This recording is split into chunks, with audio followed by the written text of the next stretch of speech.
आज देश प्रगति की राह पर चल पड़ा है, तो मैं मेरे किसान भाई बहनों का भी अभिनंदन करना चाहता हूं। ये आप ही का पुरुषार्थ है, ये आप ही का परिश्रम है कि देश आज कृषि क्षेत्र में आगे बढ़ रहा है।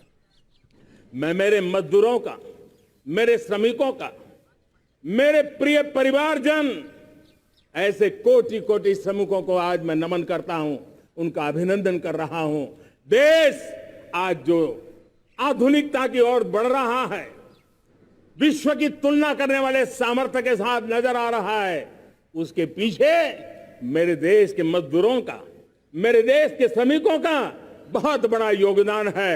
आज समय कहता है कि लाल किले की प्राचीर से मैं उनका अभिनंदन करूं, उनका अभिवादन करूं। और ये मेरे परिवारजन, 140 करोड़ देशवासी, मेरे इन श्रमिकों का, रेहड़ी पटरी वालों का, फूल सब्जी बेचने वालों का हम सम्मान करते हैं।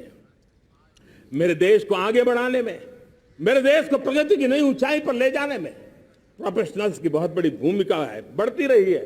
चाहे साइंटिस्ट हो, चाहे इंजीनियर्स हो, डॉक्टर्स हो, नर्सिस हो, शिक्षक हो, आचार्य हो, यूनिवर्सिटीज हो, गुरुकुल हो, हर कोई मां भारती का भविष्य उज्जवल बनाने के लिए अपनी पूरी ताकत से लगा हुआ है।